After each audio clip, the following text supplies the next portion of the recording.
kabuko, magluluto tayo ngayon ng isda. Matagal ako hindi nakapag-vlog mga kabuko. Yan, oh. Medyo busy. Summer kasi ngayon, medyo kahit pa paano, medyo mabili-bili ngayon yung buko. Yan. Lumahan to mga kabuko. Medyo mahal ang kilo. 5 piraso lang yan. 500 pesos. So ito. Pakulo na tayo ng tubig mga kabuko. Ano lang to? Ang mga sa luya, sibuyas lang yan. Dali na yan.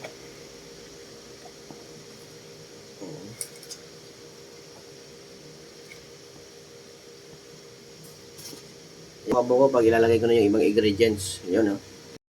Yung kabuko, ilagay na natin itong sili. At saka siyempre may konting talbos tayo dito. Dami lang lang. Panggulay ba? Gulay, pampasarap ba? Kusido. Update na lang mga kabuko. Pansi mga kabuko. Pinaka-asim niya. Kasi baka lagay pa ng iba yan. Ako lang maglalagay. Sagot sa ito mga kabuko. Mga kabuko, partner natin dito sa kusido. Yan o. Sagad tayo. Lagyan natin ito. Parang ano to, yung shawpan. Yan o, nag-ano na, nagdali na. 4 na itlog mga kabuko. Dapat no, pinapalipad to eh. Kaya so, di tayo marunong sa mga ganong sistema.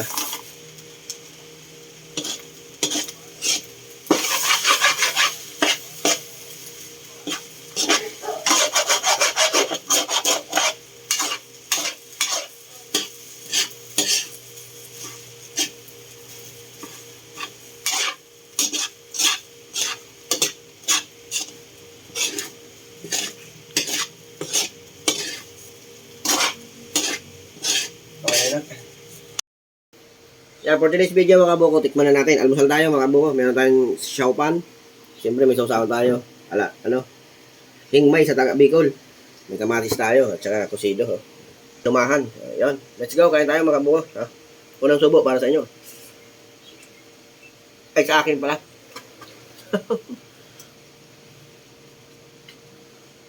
Dabis to, sausawan. Hingmay. Hingmay bagay na bagay. Siyempre, may kamatis tayo.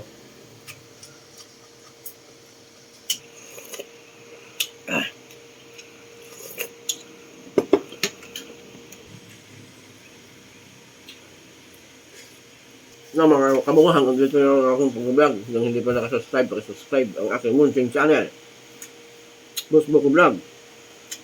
At i-hit na rin ang notification bell para updated ka sa aking bagong video. See you next vlog!